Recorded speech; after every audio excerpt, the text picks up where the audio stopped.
The Chundawats were a big, tight-knit, middle-class family who lived in a cramped city in northern Delhi, India. For generations, their family had been farmers living and working out in the desert, but in 1989, their beloved patriarch, Bhopal Singh, decided it was time for a change. That year, he sold all of his farmlands and then used the money from that sale to move with his wife and his youngest son to the city. And over the next couple of decades, one by one, the rest of Bhopal's children and their families followed him out there to the city and moved in with him. By 2007, there were 12 Chundawats all living under one roof. They made their living by running a grocery/plywood shop on the first floor of their house. The store was quite prosperous, not only because the goods they sold were top-notch, but also because the locals just really liked being around the Chundawats. Bhopal was this big, friendly personality that took on a sort of fatherly role in the neighborhood, and so locals began calling him Daddy, just like his family did. Bhopal's wife, Narayan,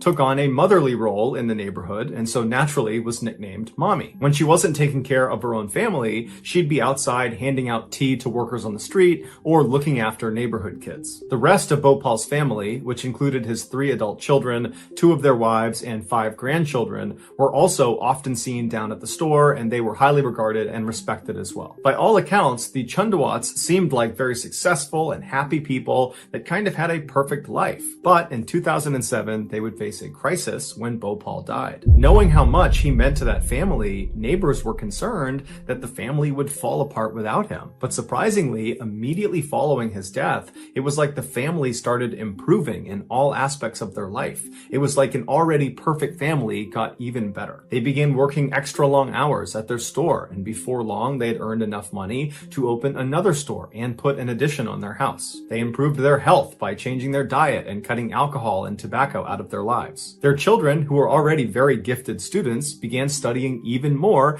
and did even better in school. And the whole family, from the youngest to the oldest, became exponentially more devout. While neighbors certainly noticed these changes in the Chundawats, none of them raised any eyebrows. In fact, people were impressed. This incredible family has managed to come out of a huge crisis better off and happier for it. Little did they know that behind the scenes, something totally sinister was driving these changes. Fast forward 11 years to July 1st, 2018. That morning, like every other morning, locals began lining up outside of the Chundawats grocery store, waiting for them to open their doors. The Chundawats were known to be extremely punctual, and at 6 a.m. sharp every day, they opened those doors. But this morning, 6 a.m. came and went, and the store stayed dark and the doors stayed closed. People began calling the Chundawats, but none of them had their phone on. And so eventually, a 79-year-old neighbor decided they would just walk up the steps to the Chundawats' house and check on them themselves. And so up they went, they knocked on the door, they yelled out for the family, but nobody came to the door, everything was off. And so eventually, they just tried the doorknob and twisted it, and it turned. He swings it open, and he yells out the family's name, and as soon as the door flings open, and he can see inside, he nearly faints. He backpedals, he screams, he runs down to the street, and he yells for someone to call the police. Luckily, there was a police officer in the area, and so very quickly they came over and they cleared the crowd out of the way that was forming at the base of the Chundawat steps. They were all looking up to see whatever this neighbor had seen. And before the officer actually ascended the stairs, someone told him what was seen inside of the house. And so he's mentally preparing himself for what he's about to walk into. He walks up the stairs and he pauses right before turning the corner when he's going to actually see inside the house. He takes a deep breath. He knows what he's going to see. He turns the corner, he walks inside, and he's still completely shocked at what he's seeing. He would only be able to stay inside of the house that first trip for about 10 seconds before he too turned around and ran out of there. He would say it was just too much. It was one of the worst things he had ever seen, and that he hopes he never has to see anything like that ever again in his career. Eventually, the police would go back inside the Chundawats' house, and after looking around, they would find 11 hidden diaries. And in these diaries would be the full, awful story of what happened to that family. In the first few days following Bhopal's death in 2007, the family called a priest to lead them in a prayer honoring their lost loved one. And during this prayer, Lalit, who was Bhopal's youngest son, at the time he was in his 30s, he began chanting. And as soon as he did, the rest of his family stopped what they were doing and just stared at him. They couldn't believe what they were hearing.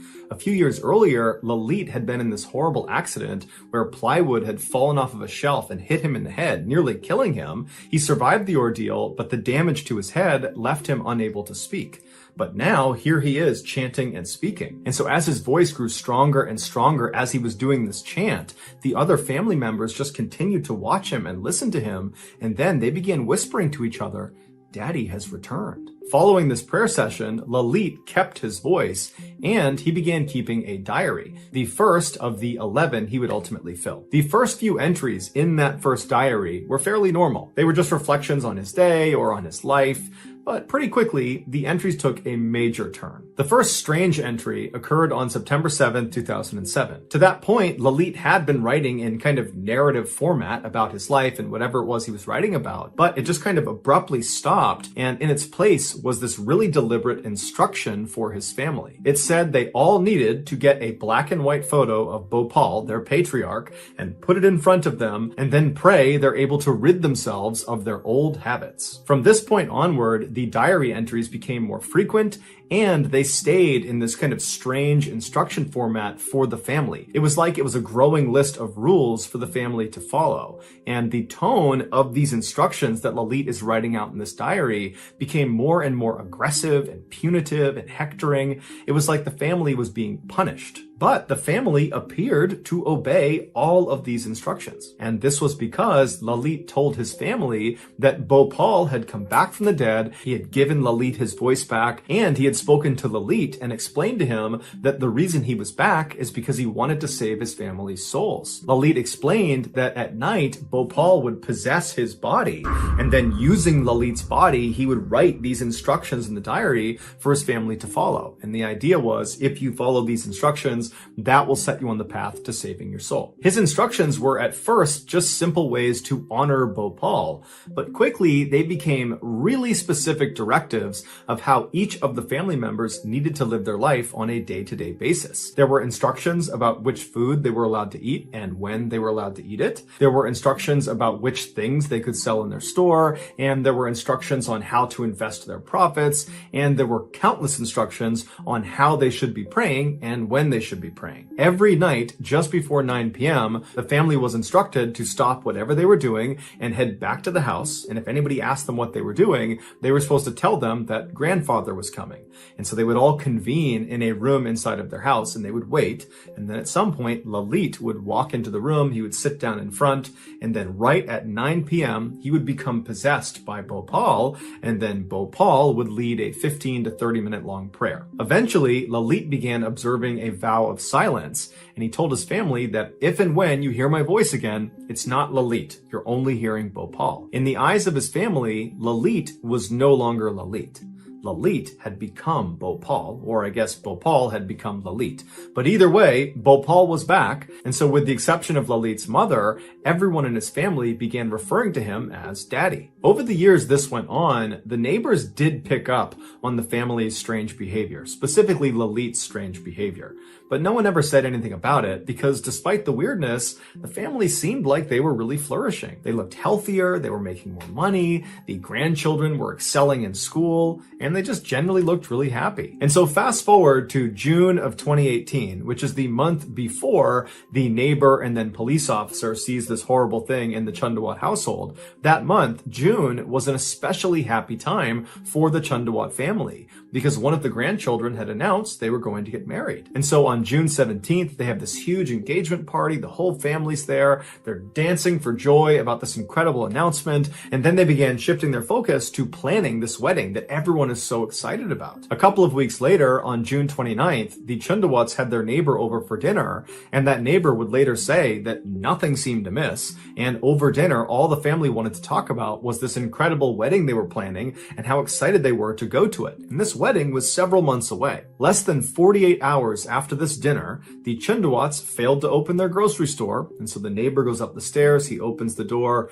and he sees 10 members of the 11-person Chundawat family dangling from nooses in the front hallway. They were hanging very close together in a circular pattern that looked very intentional. Their hands and their feet were bound, they were blindfolded with strips of cloth, their mouths were taped shut, and their ears were packed with cotton balls. On the ground underneath them were black stools that had toppled over. The 11th and final member of the Chundawat family, which was the 77-year-old widow of Bhopal, was found dead laying in a bed nearby with a belt right next to her. The initial thought by police is this was a mass murder. together. But after reading the last few entries of Lalit's final diary, they realized it wasn't. Lalit had convinced his family that just abiding by Bhopal's strict instructions that he gave them in the diary, that was not enough to save their souls. What they needed to do was participate in a ritual he was calling Vat Tapasya, which means worship at the hanging roots of the banyan tree. 8 days before their bodies were found, the family who agreed to do this ritual began practicing for it. And every night they'd work on binding their hands and their feet and then unbinding themselves, and they would tie nooses and put it around their neck, and they would tighten them, and then they'd loosen them and take them off, and they'd do it to each other until they were very good at doing all of those things. The day before their bodies were found, the family performed what's called a hawan, which is a ceremony of burnt offerings. And then afterwards they ordered food and then tied their dog up outside. At 10 p.m., one of the grandchildren and her mother left the house and went to a store, and then were caught on camera walking back to the house carrying these black stools that they would later use in the ritual. Just after midnight, it was time for the family to get in position. The parents helped their children put on their bindings, they got them up on their stool, and they put their nooses around their neck and cinched it down tight and told them to wait. And then afterwards, they did the same thing to themselves. At this point, Lalit's mother most likely realized she was not able to climb up onto the stool because she was hurting or she was tired, and so a decision was made to move her into the bedroom. And so she, along with Lalit and Lalit's wife, Tina, walked into the bedroom, and once she was laying down on the bed, Lalit put a belt around her neck, and then he and Tina pulled on it until his mother went still, and then afterwards he took the belt off, put it next to her, and then Lalit and Tina casually walked back towards the front hallway where the 8 other family members were now in position. They're blindfolded with cotton in their ear, they have their noose on, they're just waiting, and Lalit and Tina walk around the room kicking their stools out from underneath them. And while their family slowly asphyxiates all around them, Lalit and Tina bind up their wrists and their ankles, they get on their stool, they blindfold themselves, they tape their mouth, they put cotton in their ears, they put their nooses on, they cinch them down, and then they both jump. The very last line in the final diary that Lalit kept, it says, "Keep water in a cup. I will appear and save when color changes." This ritual was supposed to allow the family to see Bhopal in person. Lalit told them that as soon as they were hanging, the skies would open up, the earth would tremble, and Bhopal would walk right into the room and save them from their death. And they were going to be able to prove that he was there, because not only would they have lived through this ritual, but also Bhopal was going to change the color of the water in the cup that was left out near their bodies. The family had even left the front door unlocked to make it even easier for Bhopal to come in and save them. The Chundawats were not committing suicide. They believed they were going to survive this ritual. This is why just 2 days earlier at that dinner with the neighbor, they were eagerly talking about this wedding that was off in the future they were planning, because they believed they would get to attend it, even though they knew in 2 days they'd be performing this Vat Tapasya ritual. Ultimately, investigators closed the case as a mass suicide, citing the cause as shared delusion. So that's in mid-August 2013, Mike and Karen Laspisa helped their beloved only child, 19-year-old Bryce Laspisa, get all of his things packed up and into the family car. Bryce had just spent the summer with his parents in their home in Laguna Niguel, California, which is one of the nicest places to live in the entire country. But now that the summer was coming to an end, it was time for Bryce to head back to Sierra College in Rocklin, California, where he was set to start his sophomore year. Once all of his things were packed inside the trunk of the car, all 3 of them hopped inside and then made the 7-hour drive north to his campus. Once his parents had moved him into his apartment, they gave him a hug and a kiss and wished him luck, and then they left. On their ride back home, Mike and Karen talked about how well their son seemed to be doing. He loved his school, he loved the program he was in graphic design, he was a very gifted artist, he had lots of friends, he had a wonderful girlfriend. It just seemed like he was living his best life and he was on the path to success. So nothing could prepare them for what their son did 2 weeks later. Just a couple of days after getting dropped off at school, Bryce's very close friend and roommate, Sean, and Bryce's girlfriend, Kim, noticed Bryce was acting erratically. Specifically, he was drinking a ton of hard alcohol. Now, Bryce was no saint. He liked to drink and party like many other kids his age did, but the amount of alcohol he was consuming was concerning. Also, Bryce began experimenting with a drug called Vyvanse, which is a very powerful stimulant that's normally used to treat attention deficit disorder. Now, Bryce didn't have attention deficit disorder. He was taking it in order to stay up late at night and play video games. But between the heavy drinking and the drug use, it seemed like Bryce's personality was starting to change. He was becoming anxious and skittish and kind of paranoid. And so finally, Sean and Kim confronted him about his substance abuse and asked him, like, what's going on? What's causing you to act this way? And Bryce would say, nothing, guys, I'm fine. I'm just, drinking and doing whatever I want to do. It's not a big deal. But Sean and Kim, they weren't buying it. They were convinced that something bad had happened to Bryce, and the way he was coping with it was by drinking really heavily and taking this drug. On August 28th, so about 2 weeks after Bryce has been dropped back off at school by his parents, Bryce and his roommate Sean were alone in their apartment together. And at some point, as they're sitting there just kind of minding their own business, Bryce says to Sean, hey, I want to give you something. And he takes his diamond earrings out and he gives them to Sean. And Sean's looking at these earrings and he's like, didn't your mom give these to you? Aren't these important to you? These are expensive. And Bryce just says, no, I want you to have them. And so Sean is looking at these earrings, looking back at Bryce, wondering what's going on here. And then before he can even refuse the gift, Bryce is grabbing his Xbox and putting it on the table and telling Sean, I want you to have this too. Take my Xbox. And so Sean is like, I can't accept these two things. These are expensive. These are valuable to you. What's going on here? But Bryce would just say, look, man, I want you to have these things. You're important to me and I want to give these to you. And so as Sean is sitting there wondering how to handle this very strange offering, he watched Bryce pull his phone out and begin really aggressively texting somebody. And then after a while, Bryce looks up from his phone and he tells Sean, hey, just so you know, I broke up with Kim. At this point, Sean knows, okay, something is definitely wrong here. There's no reason Bryce would break up with Kim. They were such a loving couple. They doted on each other. They were very close. They had just seen each other earlier in the day. Nothing seemed to be wrong. And so now Bryce is text breaking up with her. It didn't make any sense. Plus, Bryce is now trying to give him all these valuable things. It just wasn't really adding up. And so Sean decided he needed to get in touch with Bryce's parents because clearly someone needed to intervene. And so Sean waited until Bryce left. Bryce actually left to go talk to Kim. And at that point, Sean got his phone out and he looked up Bryce's parents and he called them. Bryce's mother, Karen, she picks up the phone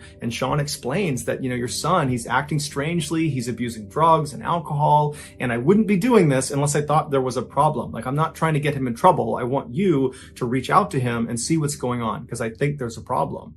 And so Karen was alarmed by this. She had no idea any of this was going on. And she says, okay, I'll reach out to my son. Thank you for telling me. And so they hang up. And before Karen can even call Bryce is calling her. And so Karen answers the phone, but it's not Bryce. It's Kim, his now ex-girlfriend. And she says to Karen, hey, I'm sorry to just call you like this, but your son, he just showed up at my apartment and he's acting so strangely that I actually took his keys. I don't want him to drive. There's something wrong with him. It's hard to describe, but he just seems totally off. And so now Karen's really concerned because just seconds ago, Sean has told her basically the same thing. And so Karen asks Kim, will you please put my son on the phone? Bryce picks up the phone and he says, hey, mom, and he sounds totally normal. And she asks him, what's going on? I keep hearing that you're acting strangely. And, what are you doing over at Kim's apartment? What's going on here? And Bryce would tell his mom that, look, mom, I just broke up with Kim. It's a very messy breakup. That's why she's calling you. She's upset. And, that's why I'm over here. We're talking about it. And look, at this point, I just really want to go home. I want to go back to my apartment, but she has my keys. Can you please tell her to give me my car keys back so I can leave? But Karen wasn't really buying it. She knew her son really well. And it just seemed totally strange that two of his very close friends in his inner circle would say the same thing, independent of one another. And so she says, you know what, Bryce, look, I want you to just stay there and I'm going to fly out there first thing tomorrow morning and I'm going to just see what's going on out there. And at this, Bryce immediately says, no, mom, I have a lot to talk to you about. And until I talk to you about it, I don't want you coming out here. And so Karen's like, what do you mean you have a lot to talk to me about? What is it that you have to talk to me about? I don't really understand. But Bryce refused to elaborate over the phone, which Karen thought was very odd because Bryce was remarkably forthcoming with his parents. They had a very open relationship. They were very honest with each other. So for him to not even give a hint at whatever it was that was on his mind that in some way had to do with what was going on here, it just seemed very odd and unnecessarily cryptic. And so Karen gave up trying to get more information out of her son, and instead she put her husband on the phone and he asked Bryce, hey, what's going on here? Are you okay? And your mom tells me there's some problem. Like, what's going on here? And Bryce again just reiterates, look, Dad, I just broke up with my girlfriend. That's all that's going on here. There's no need to be concerned. I just need one of you to tell Kim to give me my keys back so I can go back to my apartment. apartment. That's all I need right now. And so Mike felt convinced that his son was totally fine, even though it did seem odd that 2 of his friends had said he was acting erratically. But from Mike's perspective, Bryce seemed just fine. And so he said as much to Karen and thought, let's just get Kim to give him his keys back and he can go back to his apartment and we can talk to him later about whatever it is that's going on. And so reluctantly, Karen gets back on the phone and she asks to speak with Kim. And she says, hey, Kim, would you mind giving our son his keys back? He'd like to leave. And so Kim says, okay, I'll give him his keys. And then they hung up. And then Kim got the keys out. She gave them to Bryce and Bryce left. At about 11:30 p.m. that night, Bryce was in his car. He was getting ready to leave when his mom called him back and said, okay, look, I want you to go home, but as soon as you get there, just give me a call so I know you're safe. And Bryce said, no problem, I'll give you a call. About an hour and a half later at 1 a.m., Bryce called his mom back to let her know that he was home safe at his apartment, and Karen and Mike are totally relieved, and they tell their son, okay, we'll talk to you tomorrow morning. 10 hours later at 11 a.m. on August 29th, Karen received an automated phone call from her car insurance company letting her know that roadside assistance had been used on their 2003 Toyota Highlander car. That was Bryce's car. And so Karen's totally confused because the last she spoke to her son, he was at his apartment. He was home safe. He did not have any car problems. And so she's thinking, did he get up early this morning and get into an accident and call roadside assistance? Or maybe last night he got into car problems and just didn't tell her about it, but they were minor. And so she calls Bryce, but Bryce doesn't pick up. And so she dials his roommate, Sean. Sean does answer the phone and she says, hey, would you mind putting Bryce on the line? But Sean says, Bryce isn't here and he didn't come home last night. Considering the general weirdness around their son's recent behavior, this really shocked Karen and Mike. At first, they thought we need to call the police because something horrible has happened. But then they thought, well, wait a minute, let's go into his bank statements because he has a credit card that we gave him. And let's see if there's any recent purchases that will allow us to track where he is. And so they pull up his bank statements and his most recent charge was only a few hours earlier. And it was at a car repair shop in Buttonwillow, California, which is the small desert town right off of the I-5 highway, located about halfway between his school campus and their hometown in Laguna Niguel. And so Karen and Mike assume their son last night must not have gone to his apartment, but instead just kept on driving south in an attempt to drive all the way back home to his hometown of Laguna Niguel. I mean, after all, he did tell his mom he had a lot to talk about and he didn't want to talk about it on the phone. And so they assumed he must be driving here to talk about whatever it was in person. And perhaps he ran into some car problems in Buttonwillow, California. That's why he pulled over. That's why there's this charge at this auto repair shop. And so Karen calls the auto repair shop in Buttonwillow, and a man who worked there named Christian answered the phone. And so Karen asked him, have you seen my son? He's got red hair. He's got a tattoo on his arm. He's driving a 2003 Toyota Highlander. And Christian says, oh, yeah, we saw him a couple of hours ago. We responded to his roadside assistance call. He ran out of gas on the I-5 highway. He pulled into a rest stop, and we drove to that rest stop, and we gave him gas. And so Karen asked Christian, did my son indicate where he was going next? And Christian said, no, he didn't. We just gave him the gas and then we left. But if you'd like, I'd be more than happy to just drive over to the rest stop. It's only about 15 minutes away and see if he's still there. It's unlikely because it's been a couple of hours, but maybe. And Karen and Mike are like, oh my gosh, thank you so much. Would you do that? That would be great. And so Christian hops in his car and he drives the 15 minutes over to this rest stop. And he's not really expecting to see Bryce in this parking lot. It had been almost 3 hours, but he pulls into the lot. And there is the 2003 Toyota Highlander with Bryce sitting inside of it. He's just sitting behind the wheel, staring out into nothingness. And so Christian walks up to the driver's side and he looks down to get Bryce's attention. And Bryce kind of snaps out of it and looks up and he's surprised to see Christian again. He rolls the window down and Christian says to him, hey, I just talked to your parents. They're really concerned about you. You got to talk to them. And so Christian actually pulls out his phone and he calls Karen and says, hey, he is still here. Here he is. And he hands the phone to Bryce. And as soon as Bryce puts the phone to his ear and he says hello, Karen's like, what are you doing? What are you doing just sitting in this rest stop in the middle of Buttonwillow, California? We're so worried about you. And Bryce didn't really have an answer. He just kept telling his mom, I'm not doing anything. I'm just sitting here. And so finally, his mom stops trying to get information from him and just says, look, please just fill your car up with gas and come straight home, please. And Bryce says, okay, yeah, that's what I'll do. I'll do that right now. And so Bryce hands the phone back to Christian. Christian pulls it up to his ear and he says, hey, Karen, it looks like he's leaving now, so I'm going to take off. Karen thanks him and they hang up. Christian goes back into his car. He leaves the lot, and as he's driving, he looks over at Bryce, and it didn't really look like Bryce was getting ready to leave. It looked like he had just gone back to sitting and blankly staring out of his car. But Christian figured, you know what? He just talked to his mom. He said he was going to go home. I'm sure that's what he's going to do. The drive from Buttonwillow, California, south to Laguna Niguel, California, where Bryce's parents were, was about a 3-hour trip. And so the Los Pisos were expecting their son to arrive around 3 p.m. By 3:30 p.m., when he still hadn't shown up and he still hadn't called, Karen began calling her son, but he wasn't answering the phone. And as much as Karen and Mike wanted to believe their son had just gotten stuck in traffic or something like that, they knew deep down something was wrong. Something was off about his behavior. They just didn't understand what it was. For the next several hours, they continuously tried calling their son, and he never answered the phone. And so finally, by 6 p.m. that night, when he still hadn't shown up and they still couldn't get in touch with him, they called the police and they filed an official missing person report. The police began their search by contacting Bryce's cell phone provider, AT&T, and they asked them to use their cell phone towers to ping Bryce's cell phone, basically triangulate where his phone is located. And once they did that and they had the actual location of his phone, the police and Bryce's parents were shocked at where it was. It was still in Buttonwillow, California. It was located just a couple of miles down the road from that rest stop where Christian had last seen Bryce. It was now in this parking lot of this hotel.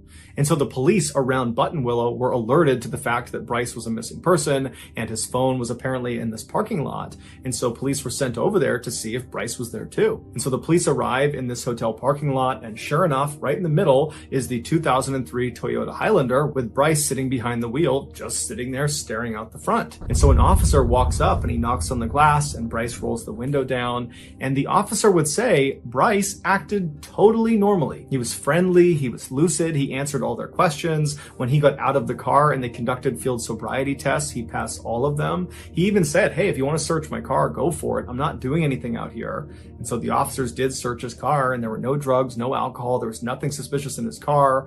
And when they asked him, what are you doing out here? Your parents are so concerned about you. Bryce would tell them that he was just sitting there. He didn't really have much of an answer, but he told them he planned on going home soon. And so one of the officers said to him, hey, you really need to call your mom. You need to call home and let them know that you're okay. And when they told him to do that, Bryce suddenly became really apprehensive, like he did not want to call home. And the officer picked up on it. And he said, hey, you gotta tell your family what's going on. They're the reason we're out here. They're concerned about you. So get out your phone and dial your mom. And so Bryce reluctantly pulled his phone out. He dialed his mother's number and he hit call. And the officer said, give me the phone. So Bryce hands over the phone. The officer picks it up. Karen answers the phone. And the officer tells her, hey, look, I'm with your son. He's just fine. He's sober. There's no drugs. There's no alcohol. I don't really know what he's doing, but he says he's going to go home pretty soon. But there's nothing wrong about the situation that I can tell. You need to talk to your son and figure out what's going on. And so he hands the phone over to Bryce. Bryce picks it up, and Karen says to him, what's going on? Why are you still in Buttonwillow? It's been like 9 hours. And Bryce really didn't give her an answer to any of her questions. He just kind of deflected all of them and said he'd be home soon and don't worry about it. I'm just sitting here. There's nothing to worry about. And so finally, Karen just stopped trying to pull information out of her son. She could tell that, again, he was not going to tell her what's going on. And so she changed her tactic, and she told her son very gently, Bryce, please just go get a bite to eat, get a cup of coffee, kind of get yourself together here, and then please just drive home. It's only a few hours away. Drive home and we can talk about whatever problems you have, but you just got to drive home. You got to leave Buttonwillow. You got to come home. And at this, Bryce says to his mom, you know what? Okay, I'm sorry. I'll be home in a few hours. And so they hang up, and the officer, who was kind of eavesdropping intentionally on this conversation to make sure everything was fine, the officer was satisfied that everything was fine, that Bryce was sober, that he would head home. And so he says, okay, Bryce, best of luck, head home to your parents. And the officer left. An hour later, Karen received a call from Christian, the car repairman who had checked on Bryce earlier. And he was actually returning one of Karen's calls. She'd called him sometime and he didn't get back to her. And so he was calling back, and he wanted to know, had Bryce made it home safely? Because now it's been several hours from when he saw him last. And Karen would tell Christian, actually, no, after you left, my son did not leave Buttonwillow. He just went down the road to a parking lot, but the police actually were just over there. They checked on him, and now I'm certain he's making his way home. Christian, who felt kind of invested in what was happening with Bryce, would say to Karen, hey, I don't mind driving over there and just confirming he has left this parking lot. But Karen would say, you know what, I'm confident he's on his way. Don't worry about it. You're too kind. So they hang up, and afterwards, Christian, even though he didn't have to, he decides, I'm going to go over there and make sure Bryce really has left, because obviously something strange is going on here. And, if there is some problem, maybe I can assist. And so he drives over to this hotel parking lot, and he really was not expecting to see Bryce there.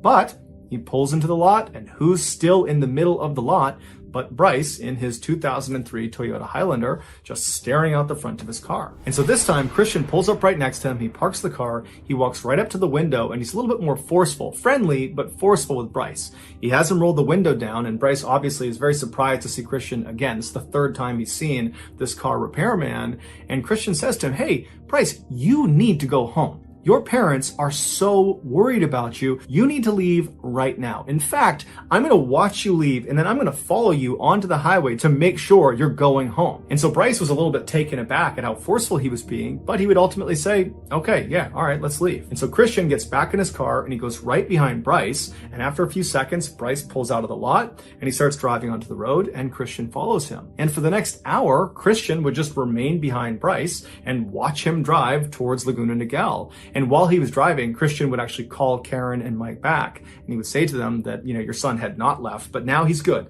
He's on the highway. I'm right behind him. He'll be home soon. And so when Christian and Bryce made it to the last leg on the way to Laguna Niguel, Christian was confident that Bryce was fine and he would get home under his own steam. He wasn't driving erratically. Everything seemed normal. And so Christian pulled up alongside Bryce. He kind of waved to him to say, I'm leaving. And then he turned around and he headed back to Buttonwillow. Shortly after this, Karen called Bryce. Bryce picked up the phone. He's still driving. And Karen tells him, okay, you're going to give me landmarks of the things you're seeing as you're driving so that I know you're actually driving home. But Bryce refused to give them to her. He would say, I can't see anything out my window. It's too dark and I don't know where anything is. And so despite Karen and Mike getting so frustrated with him, saying, come on, tell us something, give us a sign, a road sign, anything, tell us anything around you, Bryce didn't give them any information. And so finally, at about 2 a.m., when Bryce really should have been in Laguna Niguel or very close, he tells his parents over the phone that he's too tired to continue and he needs to pull over and take a nap. At first, his parents urged him to just keep on going. Come home. You can sleep as long as you want when you get here. But as they were saying it, they realized their son had been awake for nearly 24 hours at this point,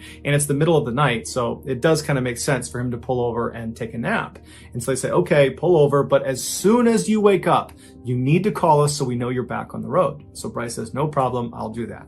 And they hang up. Several hours later at 8 a.m., Karen and Mike have still not heard from their son, and they're telling themselves that he's probably just sleeping, he's totally exhausted, I'm sure he's fine. And then they hear their doorbell ring, and they're immediately so relieved because they're thinking, Bryce is here. He's finally arrived. Thank goodness. They run to the door, they open it up, and it's not Bryce, it's a police officer. And the officer asks them, do you own a 2003 Toyota Highlander car?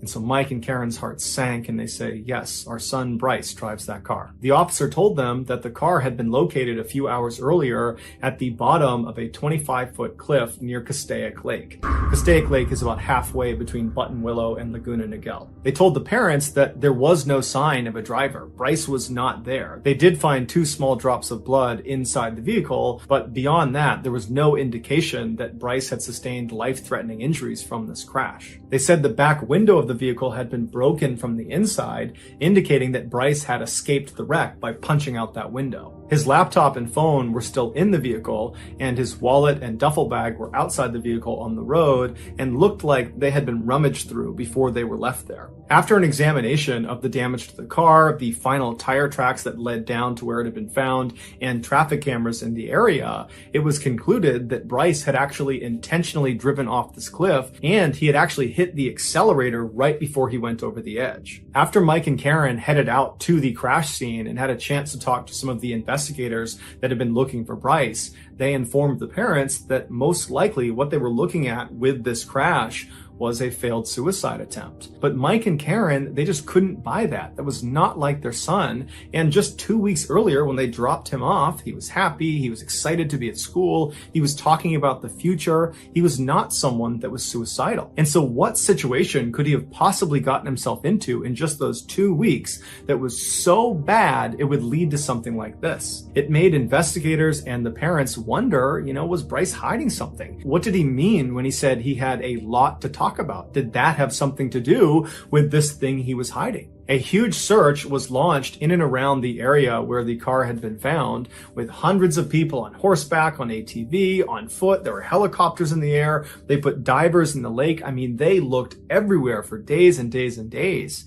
But nothing was found of Bryce. On the 9th day of the search, they brought a bloodhound out to see if it could pick up Bryce's scent, and sure enough, it did, right at the crash site. And the dog followed the scent all the way down to the lake. It walked around the lake to this bridge. It was actually a dam that went across the lake. It followed his scent right across the bridge to the other side, and then it kept on following it up this small access road until it reached a truck stop. And then his scent just stopped. And so police and the parents and everyone involved in this investigation was really surprised at this discovery. And so police got another bloodhound, a separate bloodhound. They brought it out to see if it could do the same thing, to prove that this really was his scent trail. And sure enough, the bloodhound picked up his scent. It went down to the lake, it went around to the bridge, went over, went to the truck stop, and then it just stopped. But after the scent trail was discovered, there was no other leads for anyone to follow. And so after 3 weeks of looking everywhere for Bryce, the search was called off. Some say Bryce was suicidal. That's why he drove off the cliff. That was a suicide attempt. And despite the bloodhounds picking up his scent, Bryce was most likely in the lake somewhere. Others disagree and say Bryce is still alive, that after this crash, he gets out of the car and he walks down to the lake, he walks around to that bridge, he goes up to the truck stop, and then he hitches a ride with someone and vanishes, and now he's living off the grid somewhere. And still others believe Bryce's drug and alcohol use caused a psychotic break, and that was what was causing all this strange behavior, and that was what led him to drive off the cliff. And perhaps when he landed, he sustained a vicious head wound that caused him to forget who he was, and so now he's just kind of wandering around somewhere, not knowing who he is or knowing that he's a missing person. As for his parents, they say he would never do this on purpose. He would never cause this much pain to the people that love him, and so he must have been a victim of foul play. But regardless of what you believe happened to Bryce, something happened to him, and it's probably connected to whatever it was he said he needed to talk to his mom about. That thing that he couldn't discuss on the phone, that potentially he was trying to drive home to talk to his mom and dad in person about. But unless we find Bryce and he's still alive, it's unlikely we'll ever know what it was. Since August 30th, 2013, when Bryce went missing, no one has heard from him. In 1949, 15-year-old problem child Ken Rex McElroy dropped out of school and moved to a tiny farming town called Skidmore, Missouri. There, he began his life of crime, which consisted primarily of theft. At night, he would drive his truck onto Skidmore residents' property, and he would steal their livestock, alcohol, grain, food, antiques, anything he could get his hands on and that he could sell, he would take. And if the owners ever caught him in the act, he would just raise his rifle at them and tell them to go back inside and never report it to the police or he would kill them. And because Rex was this big 270-pound monster of a man who was known for having a bad temper and for being really aggressive, people generally just did what he asked and his crimes went totally unreported. In the rare instances that victims would report Rex's crimes to police, Rex would begin intimidating them and their family by staking out their houses at all hours of the night, or he would just walk directly up to these victims and he would say, "I will kill you if you testify against me." And if none of those tactics worked, Rex used some of his illegal money to hire one of the very best defense lawyers in the entire state, a lawyer who had famously represented the mob, and he would step in and get Rex off of virtually any charge, including the time Rex actually did shoot one of the owners who caught him in the act. Over the years, Rex would use these fear and intimidation tactics not just to make money, but also to prey on young women and girls. In the 1970s, when Rex was in his 40s, he began stalking a local Skidmore girl who was 12 years old named Trina. After assaulting her dozens of times, Rex learned her family was going to be pressing charges against him. So Rex burned down Trina's family's house and killed the family dog, and then threatened to kill the entire family unless they signed paperwork that would legally marry their daughter Trina to Rex. This would protect him legally in case they pressed any charges against him. After the family finally relented and signed off on the marriage, Trina was forced to come live with Rex at his house, and within 2 years, she became pregnant. After the birth of her child, she took her baby and tried to run away from Rex, and she ran back to her family's new house, and she was hiding there, but Rex tracked her down. He took her and their baby back, and then Rex proceeded to burn her family's house down again, and again killed their new family dog. By the end of the 1970s, Rex wasn't only just the most hated person in Skidmore, he was the most destructive person. He had hurt so many people in town, but it seemed like no one could do anything about it. It was like he was untouchable. Then a single piece of candy changed everything. In 1980, one of Rex's children was at a local grocery store in Skidmore when they were caught stealing a piece of candy. When the shopkeeper asked the child to put the candy back, they refused, and it caused this huge fight, and before long, Rex has found out about this huge fight, and Rex, instead of being upset with his child for stealing, he becomes enraged that the shopkeeper had the audacity to accuse his child of a crime. And so Rex began stalking the owner of the store, a 70-year-old man named Bo, along with the rest of Bo's family. At all hours of the night, Rex would just show up in front of their house with a gun slung across his lap, and he would fire shots into the air. And then during the day, he would walk right up to Bo and he would tell him, "I'm going to kill you." And so Bo and his family knew it was only a matter of time before Rex did become violent. And they were right. In July of that year, Rex showed up at Bo's grocery store with a shotgun in hand, and Bo, who was in the back of the shop loading groceries through the back door, he turns around and he sees Rex walking up to him. They have this heated confrontation where at some point Rex just raises a shotgun and he fires a shot into Bo's neck. Bo was gravely wounded, but he would survive, and Rex would actually get arrested and would be charged with attempted murder. And it seemed like, for once, maybe Rex was actually going to get what was coming to him, but he didn't.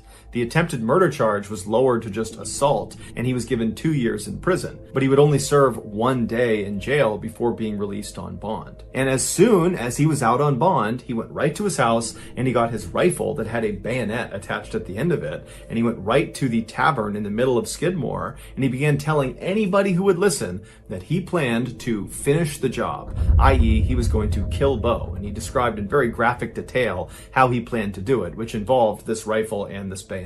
Patrons that were at the tavern that saw Rex and heard these claims, they were scared for Bo, and so they left the tavern and they told city leaders about these threats. And so city leaders at this point, they've had enough of Rex, and they decide they're going to host this secret meeting that will not include Rex the following morning. So the next morning comes around, and all these angry residents, they come to this meeting and they begin discussing, how are we going to handle Rex? We can't use police. We can't use politicians. Nothing can be done. So what are we going to do? How are we going to put an end to his reign of terror? And after a while, they came up with a plan. And after the meeting was done, everybody left the town hall, they got their guns, and they made their way over to the tavern where Rex was seen earlier that morning. About 40 of these armed men surrounded the outside of this tavern, and once they were all in place, another smaller group of men that were all armed walked inside the tavern, and they saw Rex sitting at the bar with Trina sitting right next to him. And so these men, they walk up right behind Rex, uncomfortably close, right behind him, and they just stand there with their guns looking at him. And at some point, Rex turns around and sees them, and he's about to lash out and start fighting them, but he realizes he's totally outnumbered, and these men that are standing all around him, they look like they mean business. And so he stands up, he grabs Trina, and he brushes past them, trying to act tough, and he walks out of the tavern. When he gets outside, he's taken aback at this additional group of armed men,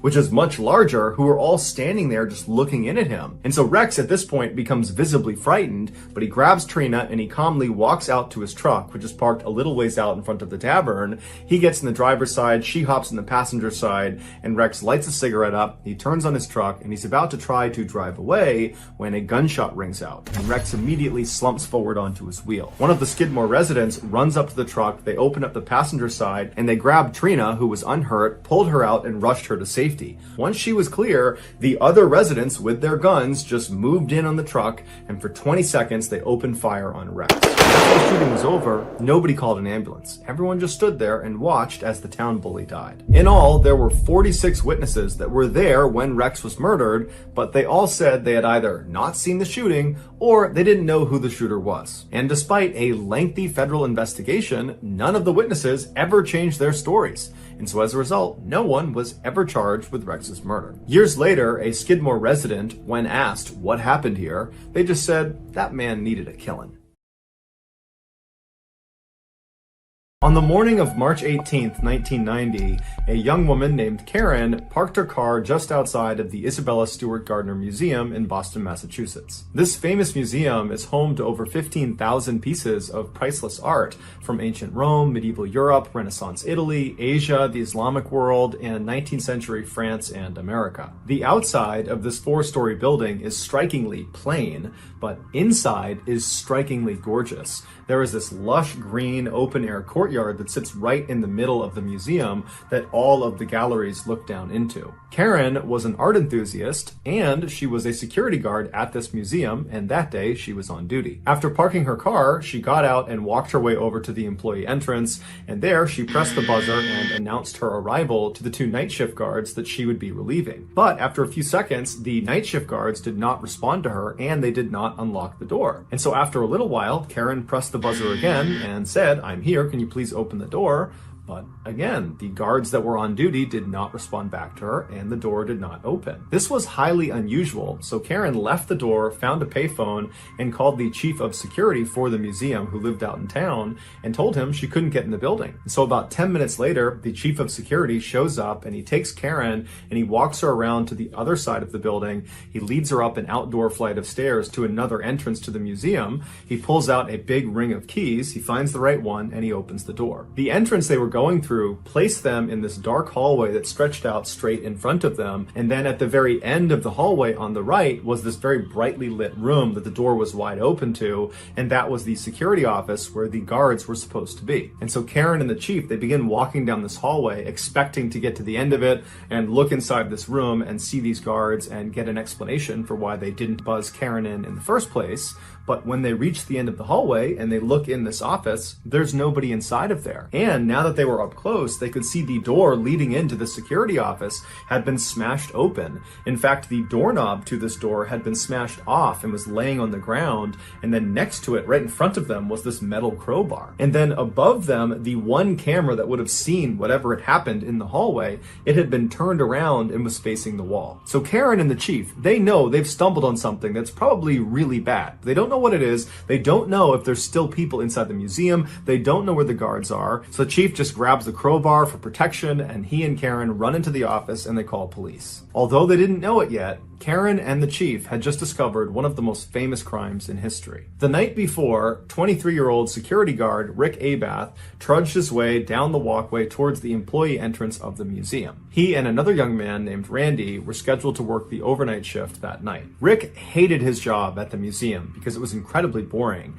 but Rick didn't really have many other employment opportunities to choose from. He was a guy that had dropped out of music school and spent most of his time smoking marijuana, drinking beer, and playing in his friend's rock band. And so he just kept this job that he hated. Once Rick got inside the museum, he walked over to the office where he found his partner that night, Randy, was already sitting behind the desk. After chatting with him for a few minutes, Rick said he would do the first set of security rounds, and so he grabbed a walkie-talkie and a flashlight and he headed out to the exhibit halls. Almost immediately, a fire alarm went off. Rick went to the area where it was going off and he investigated and did not see a fire, and so he just turned the alarm off. The building was very old, and it wasn't uncommon for their electronics to fail or glitch. And so after this, Rick didn't think much of it. He continued doing his security rounds, and after about 30 more minutes of that, he made his way back down to the security office where he traded places with Randy. Rick took the seat behind the desk, and Randy took the walkie-talkie and flashlight and headed out into the exhibits. About 30 minutes later, while Randy was still doing his security rounds,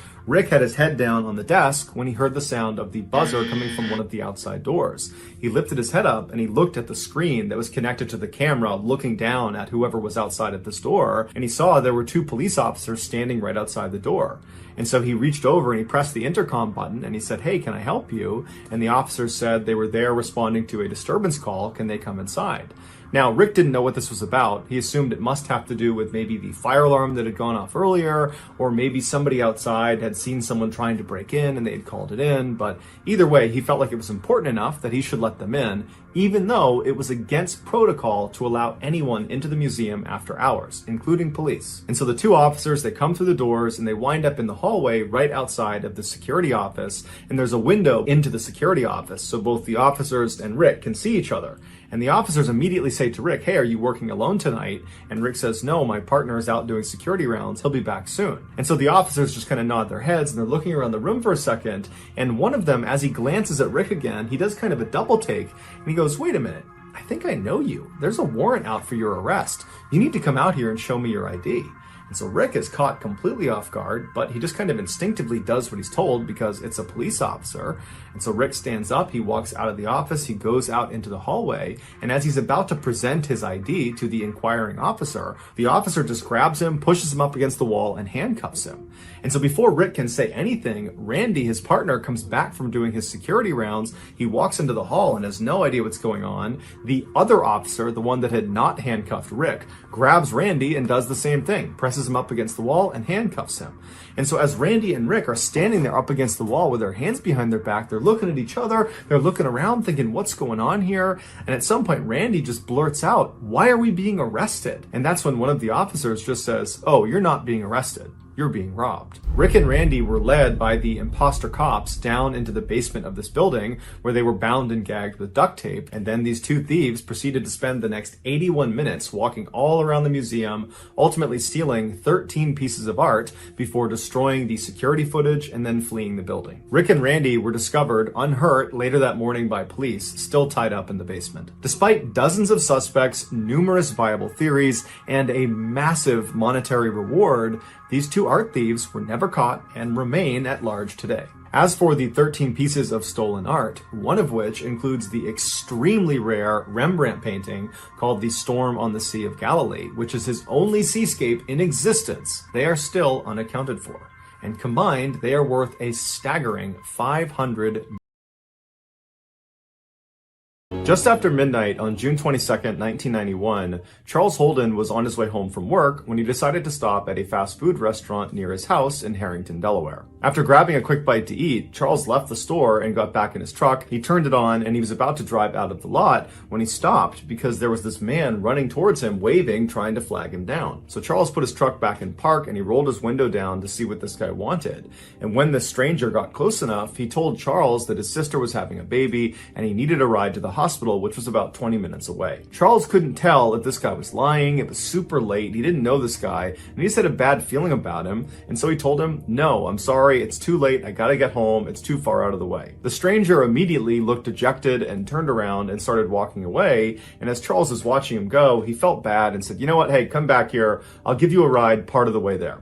And so the stranger smiled, hopped in his passenger seat, and they took off. Charles drove him approximately 3 miles in the direction he had asked to go before pulling over on the side of the road and telling him, "This is as far as I'm going to take you." Charles lived only about a block away, and he didn't want to drive too far away from home so late at night. But the stranger, upon hearing he was being let out so soon, suddenly became angry and began fumbling in his pocket like he was going to get a knife or some sort of weapon, and he starts screaming at Charles, "Hand over your keys, hand over your wallet, or I'm going to kill you." Charles, meanwhile, was on edge, just being in the car with this guy because he had a bad feeling about him, and so he immediately jumped into action. He turned off his truck, he ripped the keys out of the ignition, and he leapt out of his truck and started running. Charles saw way off in the distance was a convenience store, and he figured he could run to there and get some help. But as he's running, he turns around and sees the stranger has also leapt out of the car and was now sprinting up to him with a screwdriver in his hand. And this stranger was running really fast. He was gaining on Charles, and soon Charles realized he wasn't going to make it it to the convenience store before this guy caught up to him.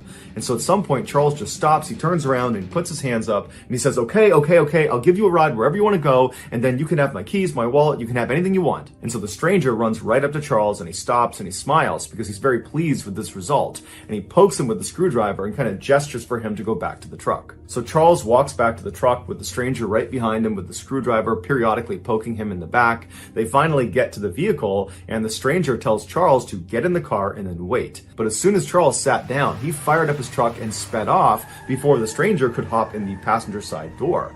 And so Charles is flying away from this guy. He looks in his rear view mirror and he can see the guy is chasing after him with a screwdriver held over his head, but he sees the stranger at some point just stops, turns around and walks away. Charles was totally relieved that he had escaped this horrible encounter, and he was thinking about calling the police, but ultimately decided he wouldn't because it was his decision to allow some stranger to get in his car in the middle of the night. And so Charles kind of blamed himself for the whole ordeal. What Charles was concerned about, though, was where he had ditched the stranger was not far from his house, and he was worried if he just turned around and drove right back to his house that this guy could recognize the truck and then follow him to his house, and then who knows what could happen.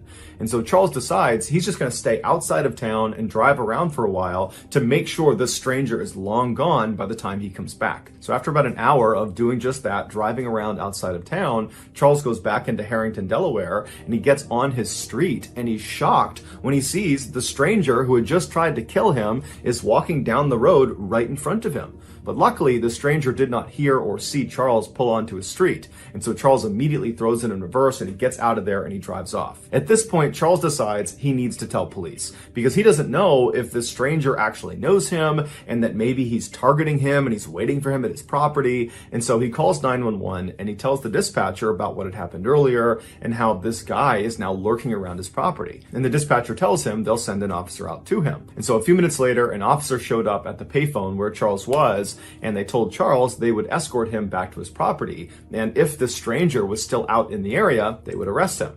And so the two of them made their way back to Charles's property. They get there, the stranger's long gone, and then Charles goes into his house. There's no sign of a break-in. There's no sign that anyone was near his property. And so Charles thanks the officer. He feels totally relieved. But before the officer leaves, he asks him if he wouldn't mind doing a quick sweep of his mother's property. She lived right behind Charles on the other side of some bushes. He told the officer her name was Dorothy. She was 70 years old and she lived alone. And he just wanted to make sure nothing happened to her.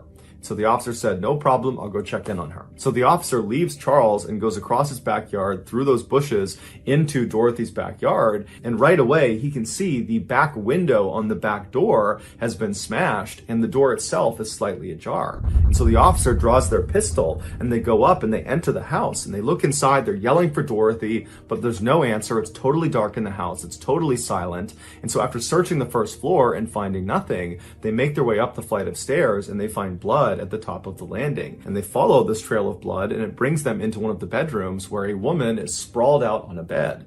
It was Dorothy. She had been stabbed to death. It would turn out after Charles had ditched the stranger and sped off without him, the stranger, whose name was Gilbert Cannon, began looking for a place to sleep. And the house he ultimately selected just happened to be Charles's mother's house. After Gilbert broke in through her back door, he saw Dorothy coming down the steps to confront him. And because he was worried she'd be able to identify him, he attacked her with a screwdriver. Gilbert would later tell police that the attack on Charles was completely random. He was just at this fast food restaurant. He saw Charles get into his truck and he thought to himself, if I can get in that guy's truck, I bet I can rob him. And then after this failed robbery, when Gilbert is out looking for a place to sleep and he breaks into this house and this woman comes down the stairs that he attacks and kills, he has no idea that this woman, Dorothy, is Charles's mother. The entire night was one big horrible coincidence. Gilbert would plead guilty to the murder and would be sentenced to life in prison without the possibility of parole.